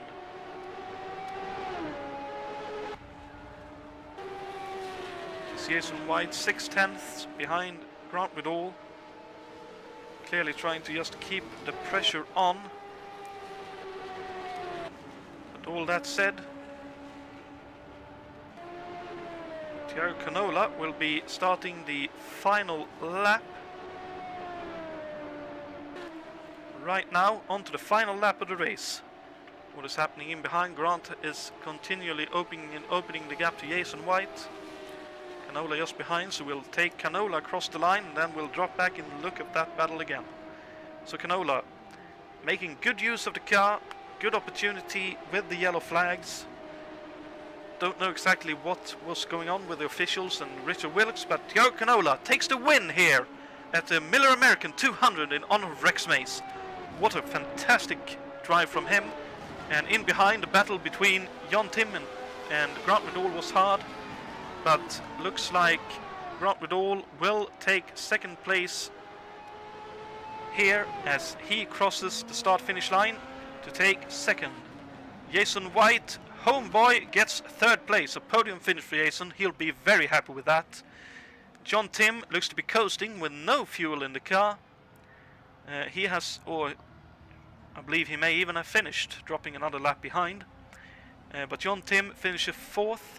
Richard Wilkes gets 5th for his troubles. Niklas Kirsten finishes 6th with Jules Bouchard in 7th. David Saber gets 8th. David Wattmann finishes 9th in the end. Simone Gilardini, after a fantastic drive, will get 10th and 3 points to his championship tally. Simon Wattmann will get 2 points for 11th, and Ruben Fernandez will get 1 point for 12th. I do believe Ray may have led enough laps and will get 1 point for that. And Ruben will get 2 points actually, because he also took pole position. Our other retirees were Filippo Marazzi, Bruno Pagiola, Michael Drexler, Rob de Vries, Juha Bos, Anders Nilsson, Alberto Ibanez, Alberto Senior, and Bruno Chacon. But Thiago Canola taking the win here, and we will take a quick break of just 30 seconds for me to catch my heart out of my mouth and get my blood pressure down, and then we will see if any of the drivers wishes to head into the booth to have a word with us.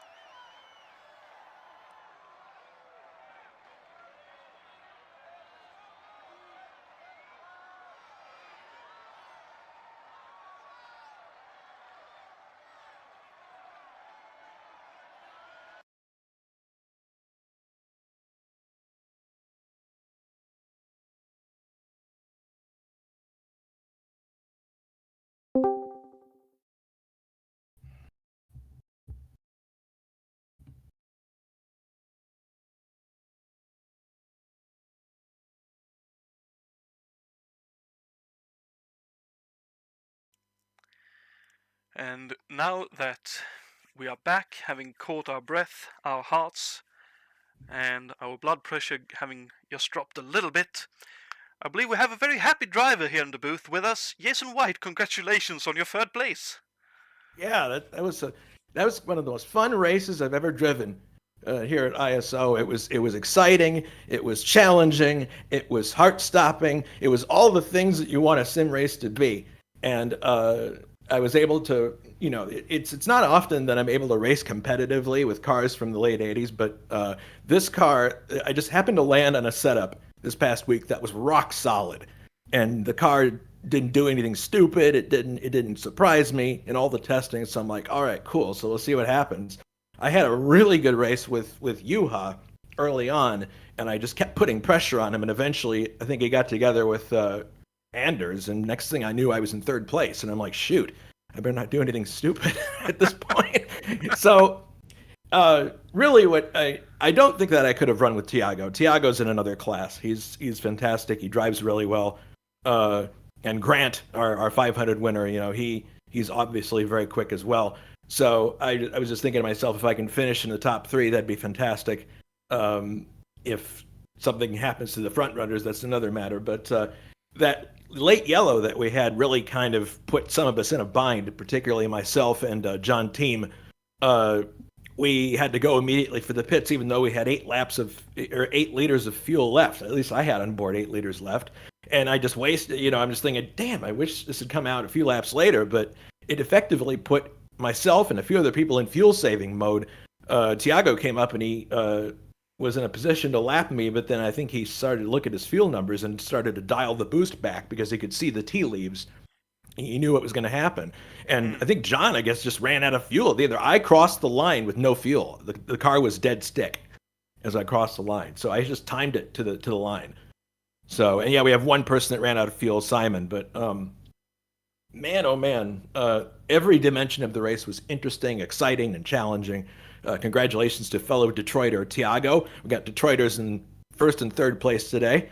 I'm really sorry that Brian couldn't be here today. He had a power outage at his house, so he couldn't take part.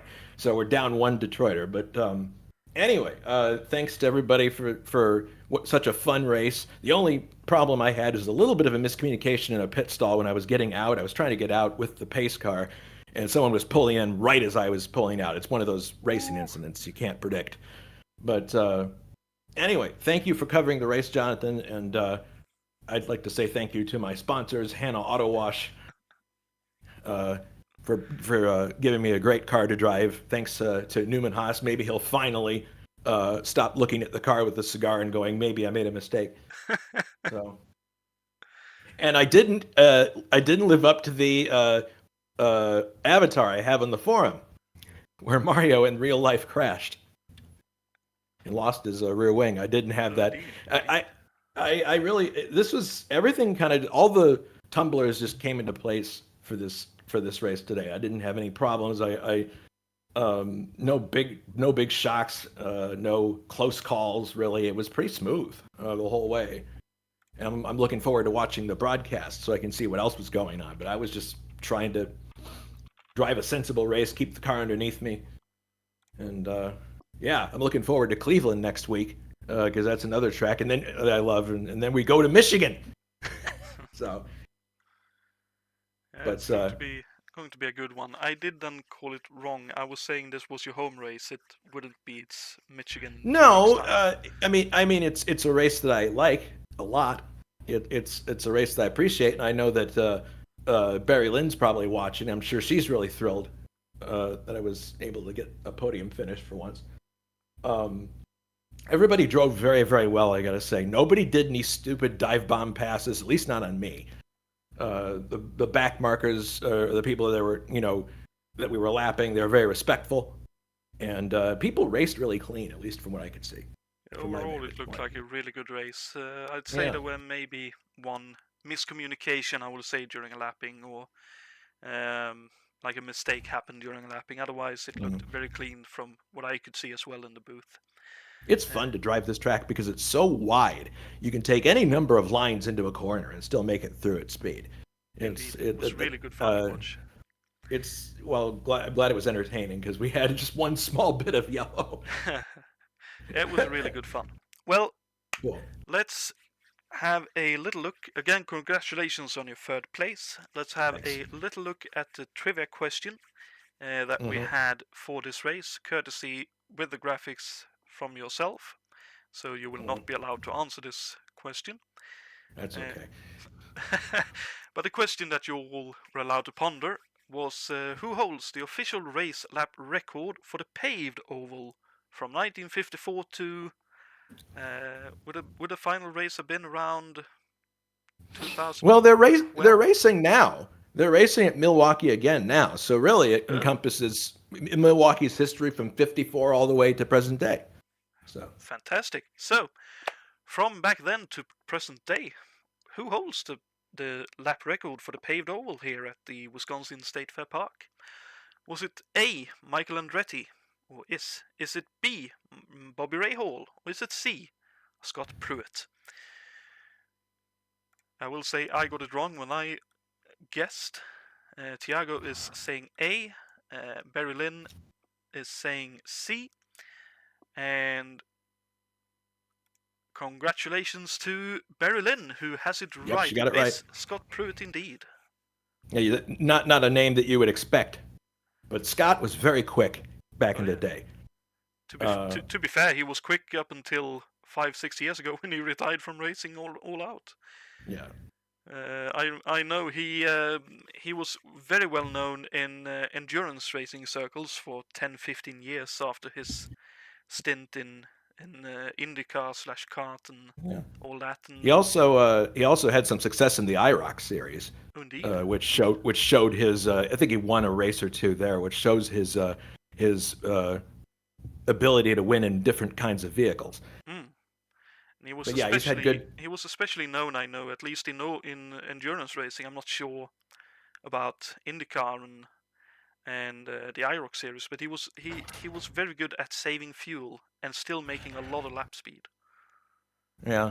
The other thing too, he's known mainly for his involvement with the True Sports program when they were building their own cars from 1989 through 91, and really stuck it out with that program, and frankly made those cars look a lot better than they actually were.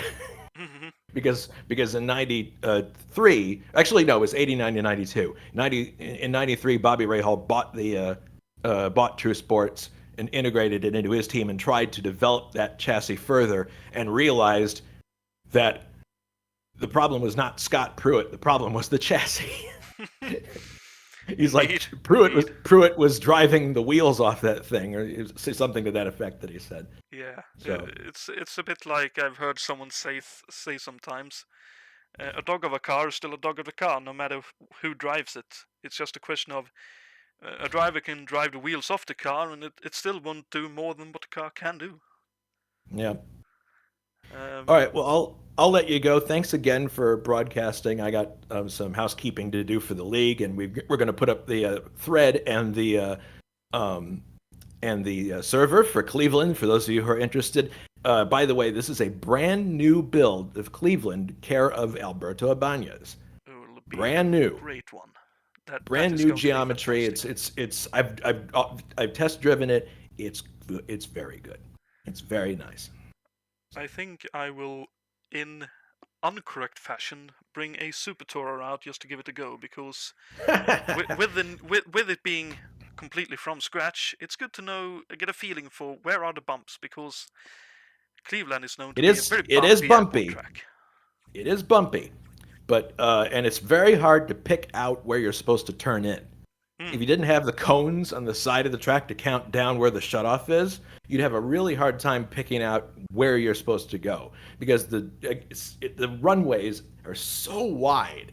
The taxiways are comparatively narrower, but we're probably going to see people coming down from the green. Well, no, we're not the way. This has a second chicane after the start finish, so we won't see 3, 4, 5 wide stuff down the front straight like you see in the 90s. But anyway, I gotta go. Take care of some stuff. Thanks again, Jonathan, very much. Cheers. Congratulations again on your podium. Thank you. Bye. Bye. So, to finish up, coming up here at ISO, we have the International Sächsisch ADAC or ADAC Bilstein Super Sprint, round 9 of 11 from the 1979 DRM Division 2 Championship. That will be at the Betonschleife, the technically 3-turn, as close to an oval as we'll get in the DRM Championship.